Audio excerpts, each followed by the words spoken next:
पाठ 18 कारक। उठो कणिका, नहीं तो स्कूल जाने में देर हो जाएगी।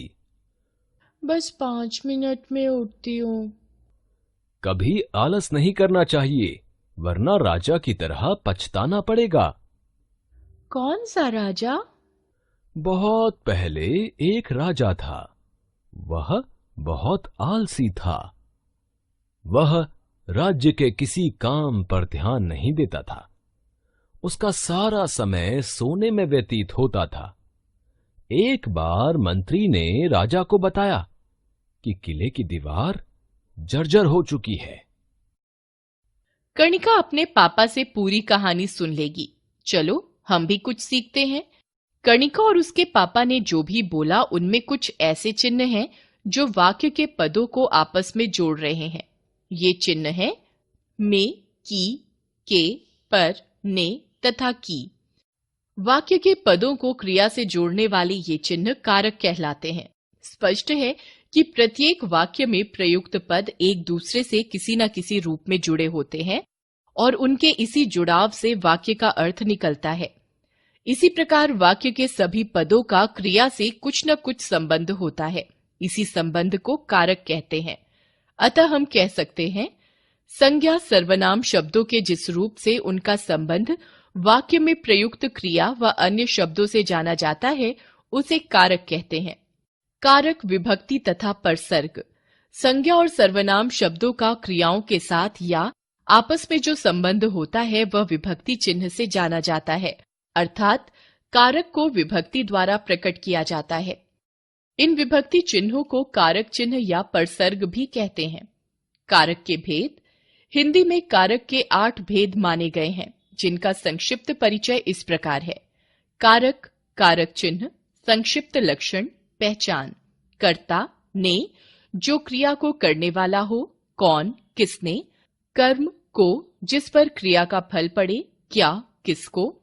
करण, से, के द्वारा, क्रिया का साधन। किससे, किसके द्वारा। संप्रदान, के लिए, जिसके लिए क्रिया की जाए, जिसे कुछ दिया जाए। किसके लिए, किसको। अपादान से, अलग, पृथकता, लज्जा, भय का भाव। कहां से, किससे। संबंध, का, के की, रा, रे, री, ना, नेनी, अन्य शब्दों से संबंध। किसका, किसकी, किसके। अधिकरण, में पर, क्रिया का आधार या आश्रय। किसमें, किस पर, कहां। संबोधन, हे, रे, अरे, जिससे किसी को पुकारा जाए। कर्ता कारक।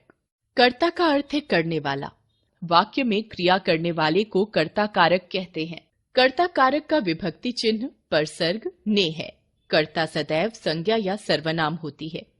वाक्यों में कर्ता कारक का प्रयोग 2 प्रकार से होता है, परसर्ग रहित और परसर्ग सहित। जैसे सुनीता पौधा लगा रही है, विवेक ने पुस्तक पढ़ी।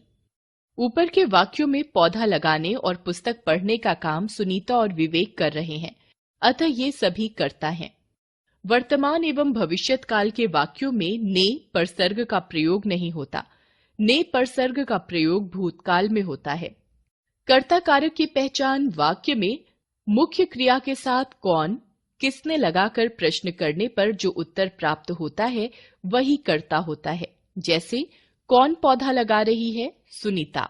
किसने पुस्तक पढ़ी, विवेक ने। ध्यान दीजिए, कर्ता कारक में कभी कभी को परसर्ग का भी प्रयोग होता है। जैसे स्नेहा को जाना चाहिए, विकास को घर जल्दी पहुंचना है। कर्म कारक।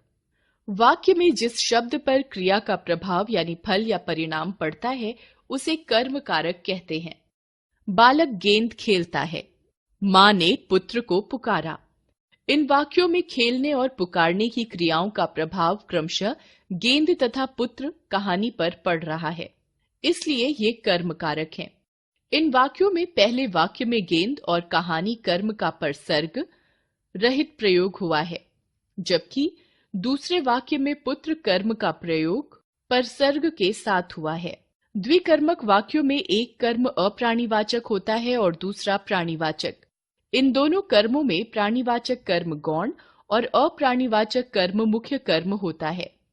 द्विकर्मक वाक्यों में को परसर्ग का प्रयोग प्राणीवाचक गौण कर्म के साथ होता है। कर्म कारक की पहचान।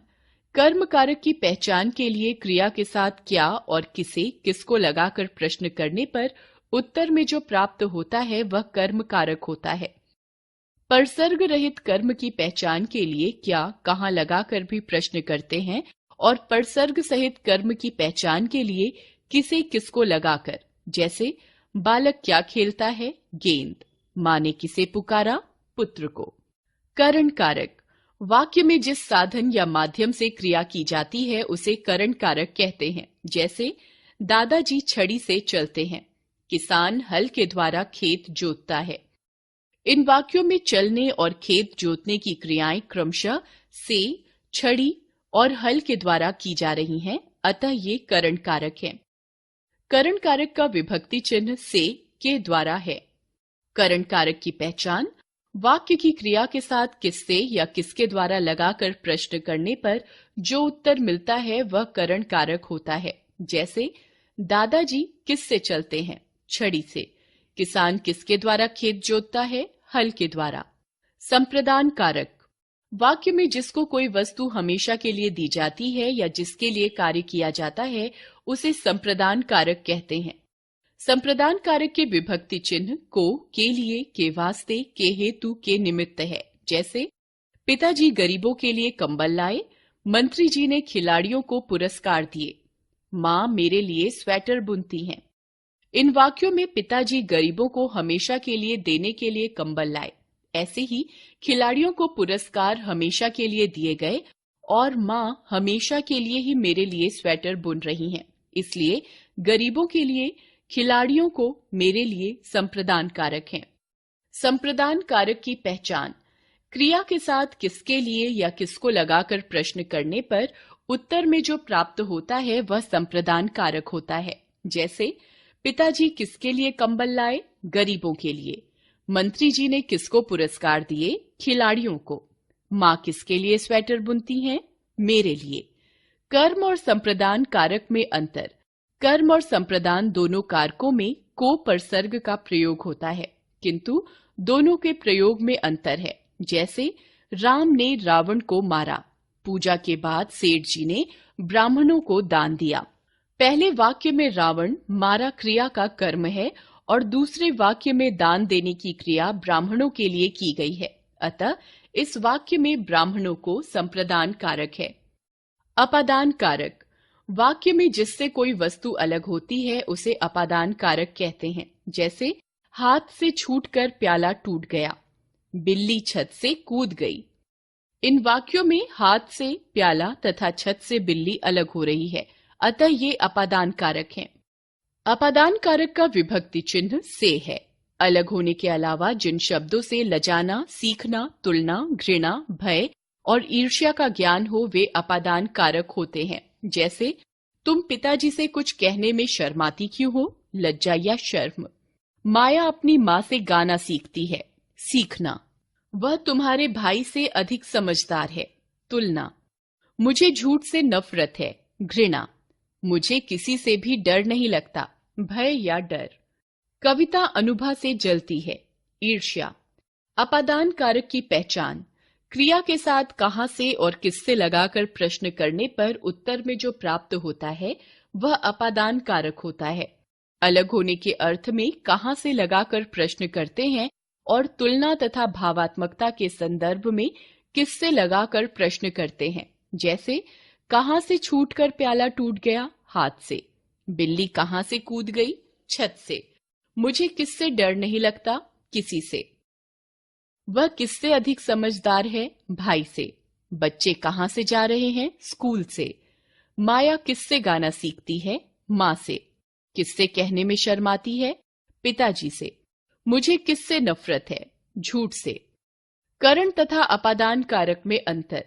करण और अपादान कारक दोनों के विभक्ति चिन्ह से हैं, परंतु दोनों के प्रयोग और अर्थ में अंतर है। करण कारक में से का प्रयोग साधन के अर्थ में होता है, वहीं अपादान कारक में से अलग होने का ज्ञान कराता है। जैसे वह फूलों से रंगोली बना रही है। साधन अर्थ में करण कारक। पेड़ से फूल झड़ रहे हैं, अलग होने में अपादान कारक। संबंध कारक, संज्ञा या सर्वनाम के जिस रूप से उसका दूसरी संज्ञा या सर्वनाम के साथ संबंध प्रकट हो उसे संबंध कारक कहते हैं। जैसे सलमा की साइकिल चोरी हो गई, तुम्हारी घड़ी बड़ी सुंदर है। इन वाक्यों में सलमा की और तुम्हारी क्रम से दूसरी संज्ञाओं साइकिल और घड़ी के साथ संबंध का ज्ञान करा रहे हैं, अतः ये रंगीन पद संबंध कारक हैं। संबंध कारक के विभक्ति चिन्ह का, के, की, रा, री, ना, ने, नी हैं। संबंध कारक की पहचान, वाक्य में प्रयुक्त संज्ञाओं के साथ किस सर्वनाम के रूप में किसकी, किसका, किसके आदि लगाकर प्रश्न करने पर उत्तर में जो प्राप्त होता है वह संबंध कारक होता है। जैसे किसकी साइकिल, सलमा की। किसकी घड़ी, तुम्हारी। ध्यान दीजिए, संबंध कारक में जिन पदों का संबंध बताया जाता है उन्हें संबंध और जिनसे संबंध बताया जाता है उन्हें संबंधी कहा जाता है। वाक्य में परसर्ग का प्रयोग संबंधी के लिए वचन के अनुसार होता है। जैसे नेहा का भाई, नेहा की किताब, नेहा के जूते। अधिकरण कारक, वाक्य में जो क्रिया का आधार होता है उसे अधिकरण कारक कहते हैं। जैसे नदी में नाव तैर रही है, बिल्ली मेज पर चढ़ गई। इन वाक्यों में नदी में, मेज पर क्रिया के स्थान संबंधी आधार को बता रहे हैं, अतः ये अधिकरण कारक हैं। अधिकरण कारक के विभक्ति चिन्ह में, पर, भीतर और अंदर हैं। क्रिया का आधार दो प्रकार का होता है, स्थानवाची और समयवाची। समयवाची आधार के दो उदाहरण इस प्रकार हैं। मैं समय पर स्टेशन पहुंच गया। कई बार परसर्ग रहित अधिकरण का भी प्रयोग होता है। जैसे घर घर जाकर प्रचार करो। तुलना में कभी कभी अधिकरण का प्रयोग होता है। जैसे पांडवों में युधिष्ठिर सबसे बड़े थे। संबोधन कारक, वाक्य में जिन शब्दों से किसी को पुकारा जाता है, संबोधित या सचेत किया जाता है, उन्हें संबोधन कारक कहते हैं। जैसे भाइयों और बहनों, हमारे लिए देश सर्वोपरि है। विभोर, यहां आओ। अजी, जरा बात सुनिए।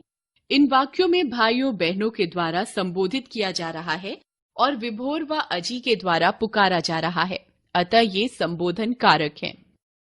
संबोधन कारक की पहचान, संबोधन शब्दों के बाद संबोधन चिन्ह लगाया जाता है। कारकों के विशेष नियम, कर्ता कारक के ने परसर्ग का प्रयोग भूतकाल में होता है, किंतु लाना, बोलना, जानना और भूलना सकर्मक क्रियाओं के भूतकाल के रूपों के साथ ने परसर्ग का प्रयोग नहीं होता। जैसे राम बोले, हनुमान जी शीघ्र संजीवनी लाओ। अनुभव, फल ले आओ। मैं दवा खाना भूल गया। जिससे बात कही जाती है उसमें भी कर्म कारक होता है और उसके साथ से परसर्ग लगता है। जैसे माँ ने शलभ से कहा, तुम जरा ठहर जाओ। निश्चित समय सूचक शब्दों में अधिकरण कारक होता है और उनके साथ को परसर्ग लगता है। जैसे महीने की पहली तारीख को वेतन मिलता है, वह कल रात को आएगा। प्यार करना, बात करना, प्रार्थना करना, पूछना और मांगना क्रियाओं के साथ कर्म कारक में से परसर्ग का प्रयोग होता है और वहां अपादान कारक होता है। जैसे मैंने विवेक से पेन मांगा, मेरी तुमसे प्रार्थना है कि झूठ मत बोलो। माँ अपने बेटे से बहुत प्यार करती है। दर दर और जगह अधिकरण के साथ में परसर्गों का प्रयोग नहीं होता। जैसे आओ इस जगह बैठते हैं। दर दर भटकने से राम नहीं मिलते।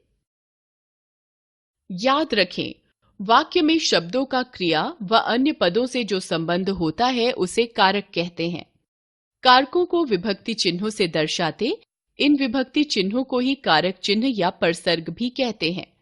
कारक 8 प्रकार के होते हैं: कर्ता, कर्म, करण, संप्रदान, अपादान, संबंध, अधिकरण और संबोधन। को परसर्ग का प्रयोग कर्म और संप्रदान दोनों कारकों में होता है। कर्ता कारक में ने परसर्ग का प्रयोग सामान्य रूप में केवल भूतकाल की सकर्मक क्रिया में होता है। से चिन्ह करण कारक में क्रिया के साधन का ज्ञान कराने और अपादान कारक में अलगाव, लजाना, तुलना, भय आदि को दर्शाने के लिए प्रयुक्त होता है।